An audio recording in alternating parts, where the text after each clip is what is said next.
تا پسې اشنا نا جوړه شوی یم او راشه کنه بیا نا جوړه شوی یم او ته پرون نا جوړه وې خبر شومه ته پرون نا جوړه وې خبر شومه زه کرنی بیګا نا جوړه شوی یم. السلام علیکم قدرمنو کتونکو د انګازې ټلویزیون په شیشه باندې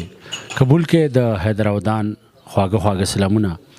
هیله لرو چې تاسو به جوړ او خوشحاله پروګرام د ادبي بهیر او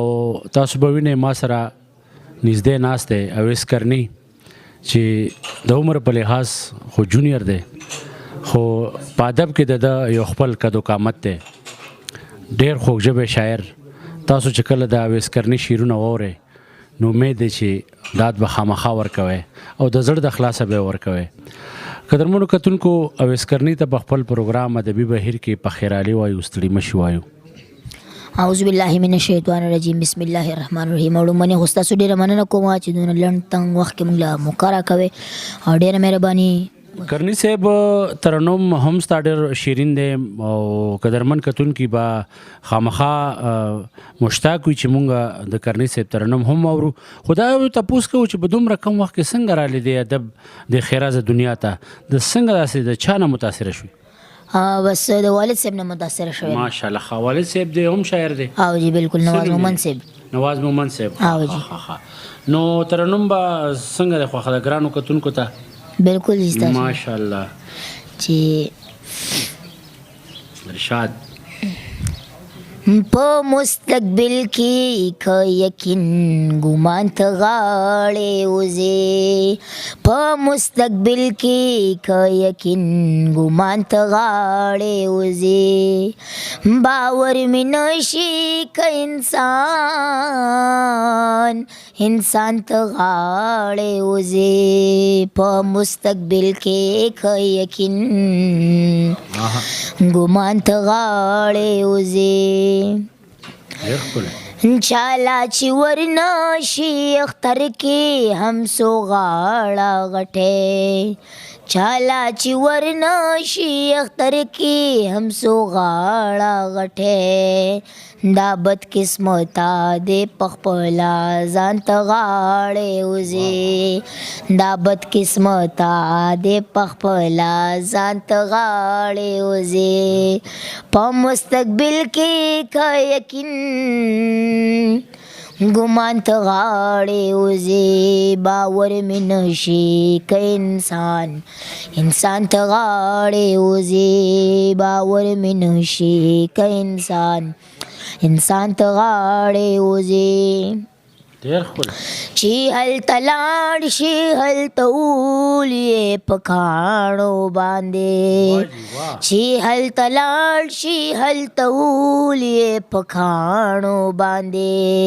چې دلته راشي سم د ټک شیطان ته غاړې وځي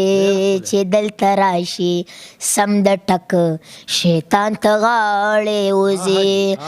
په مستقبل کې که یقین ګمان ته غاړې وځي باور مې نشي که انسان ته غاړې وځي باور مې نشي که انسان ته غاړې وځي پلار مې ویل کرکه دې د خمخانانو پلار مې ویل کرکه دې د خمخانانو دا یې فطرت نه دی چې خپل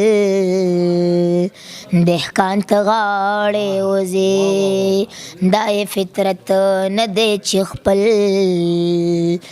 دهقان ته غاړې وځي په مستقبل کې که یقین ګمان ته غاړې وځي باور مې نشي که انسان ته غاړې وځي باور مې نشي که انسان ته غاړې وځي. واه کرنی صاحب ډېر ښکلی ډېر زبردست. موږ د بنور شعرونه هم وایو که څنګه دی خوښه؟ بالکل جی تاسو وایئ ولې ارشاد چې دا سمړه کاته کوه داسې مړه کاته کوه لږ شانې خواږه کوه واه واه او تور او سپین خورونه دي تور او سپین خورونه دي کرکه دومره مه کوه واه واه واه زبردست تور او سپین خورونه دي کرکه دومره مه کوه کار کوه بیګار کوه خیر دې څه ناسه کوه آها کار کوه بیګار کوه خیر دې څه ناسه کوه زړه کې وي د مینې اور زخمه توبه کوه آها واه کرنی صاحب واه کرنی صاحب زړه کې وي د بیا مینې وایا زړه کې وي د مینې اور زخمه توبه کوه ګورو به د مرګ نه پس ها ګورو با ګورو به د مرګ نه پس غم د ژوندانه کوه بالکل او بالکل ویستې دې کرني دندان هم ویستې دې کرني دندان غم ورله د خوله کوه آها ها ها بیا وایا ویستې دې کرني دندان غم ورله د خوله کوه آها ها ها ډیر ښکلی کرنی صاحب قدرمنو کتونکو پروګرام ادبي بهیر تاسو کتو اویس کرنی را سره ملمه و او زړه خو مونږ کېږي چې دا اویس له خوا اوچت شو بس چې دا خواږه شعرونه وي او ګران کتونکي وي او مونږ دغسې اورو خو انشاءالله دغه سلسله به جاري وي بیا بیا به راځو ستاسو په خدمت کې د یو بل شاعر سره به ستاسو قربه حیدر اودان ستاسو په خدمت کې بیا حاضرېږي اوس درنه زه حیدر اودان او زما خوږ میلمه اویس کرني صاحب په دې دعا سره غواړو اجازت چرته هم چې اوسئ آباد خوشحاله بریالي اوسئ د لوی الله په امان